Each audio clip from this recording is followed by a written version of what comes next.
Well, I think the peace process is fragile. People regard the peace process, which was very hard earned over very many years by a lot of people, shouldn't regard it as a given.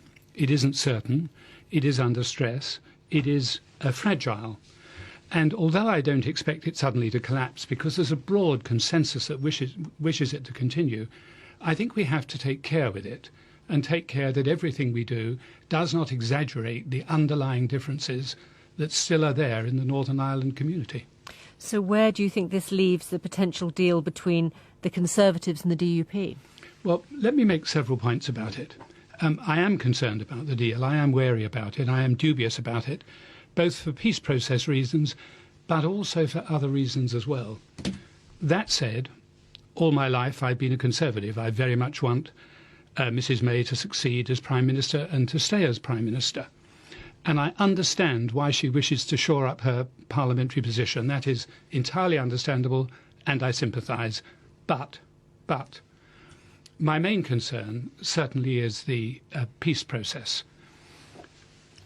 A fundamental part of that peace process is that the UK government needs to be impartial between all the competing interests in Northern Ireland. The Good Friday Agreement says the power of the sovereign government with jurisdiction there shall be exercised with rigorous impartiality. That is entirely right. And that was always the intention right from the start of the negotiations. And the danger is that however much any government tries, they will not be seen to be impartial if they're locked into a parliamentary deal at Westminster with one of the Northern Ireland parties. And you never know in what unpredictable way events will turn out. And we cannot know if that impartiality is going to be crucial at some stage in the future. So do you think this is potentially in breach of the Good Friday Agreement then? Well, I think that's for the lawyers to determine. I'm more concerned with the practical implications, that if there are difficulties with the Northern Ireland Executive or with any one of a number of things that might well arise during the Brexit negotiations, it is very important that there is an honest broker. And the only honest broker can be the UK government.